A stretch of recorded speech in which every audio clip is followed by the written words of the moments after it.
আসসালামু আলাইকুম। চলে এসেছি আরও একটি নতুন রেসিপি নিয়ে আপনাদের মাঝে।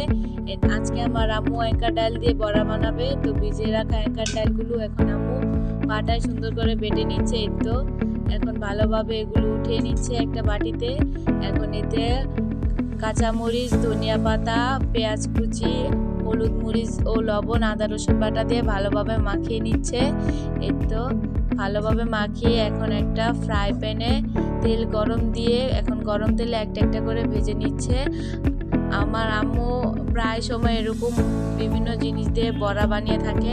আপনাদের যে কোনো রেসিপি লাগলে আমাদের কমেন্টে লিখে যেতে পারেন, আমরা আপনাদের সব রেসিপি দেওয়ার চেষ্টা করব। এই তো এখন আম্মু সম্পূর্ণভাবে এপিট ওপিট বড়াগুলো ভেজে এখন উঠিয়ে নিচ্ছে একটা বলে। এই তো দেখুন আমাদের বড়াগুলো মাশাআল্লাহ কত সুন্দর হয়েছে, আর খেতেও দারুণ মজা হয়েছে। শীতকালে গরম ভাতের সাথে এগুলো অনেক ভালো লাগে। টাটা।